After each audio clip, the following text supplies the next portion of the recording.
Hello बच्चों, let's start this question. So this question says, can two vectors of same magnitude have resultant equal to either of them? Explain. तो ये question कह रहा है कि क्या दो वेक्टर्स जिनका मैग्नीट्यूड सेम है उनका रिजल्टेंट भी क्या उन्हीं में से किसी एक के इक्वल आ सकता है। तो चलिए इस क्वेश्चन को सॉल्व करते हैं। इस क्वेश्चन का जो आपका की कॉन्सेप्ट है ये आपका क्या है, वेक्टर्स की बेसिक प्रॉपर्टी पर डिपेंड करता है, या फिर हम इसको लिख सकते हैं वेक्टर एडिशन। हमें यहाँ पर वेक्टर्स का करना है, एडिशन करना है। तो चलिए अब इस क्वेश्चन को हम सॉल्व करते हैं।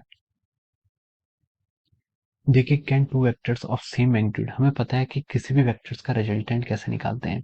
अगर हम किसी वेक्टर का रिजल्टेंट निकालते हैं, जैसे हमारे पास पी और क्यू दो वेक्टर्स हैं, तो उनका जो रिजल्टेंट होगा the magnitude of R vector, इसको हम लिख सकते हैं P square plus of your Q square plus of your two P Q cos of theta. तो ये क्या होता है, दो वेक्टर्स पी एंड क्यू हैं अगर आपके पास, पी प्लस क्यू, और वो अगर आर के इक्वल है तो उसका जो रिजल्टेंट होता है वो हम इस फॉर्मूले से ऐसे कैलकुलेट करते हैं। अब उसने क्वेश्चन में बोला है can two vectors of same magnitude, दोनों वेक्टर्स का मैग्नीट्यूड सेम है, उनका रिजल्टेंट क्या उनमें से एक इक्वल हो सकता है। लेट हमने मान लिया कि उस वेक्टर्स का मैग्नीट्यूड क्या है, ए है, A is the magnitude of the vector, और A square plus A square, पहला वेक्टर ए है दूसरा वेक्टर भी ए है और उनका मैग्नीट्यूड भी क्या है, रिजल्टेंट वो भी ए है, plus two A square is equal to cos theta. ये हमें पूछना है।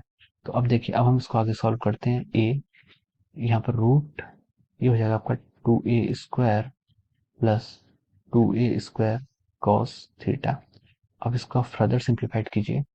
अब देखिए, आप इस साइड से स्क्वायर कर दीजिए, दोनों साइड स्क्वायर कर लेंगे तो ये हो जाएगा left hand side A square, और राइट हैंड साइड स्क्वायर पे हम लिख सकते हैं two A square plus two A square into cos of our theta. तो इसको लिख लीजिए A square is equal to two A square common ले लीजिए, टू ए स्क्वायर कॉमन लेंगे तो आगे बचेगा one plus cos of theta. यहाँ से आप ए स्क्वायर से ए स्क्वायर कैंसिल कर सकते हैं, तो ये हो जाएगा आपका one by two is equal to one plus cos of our theta.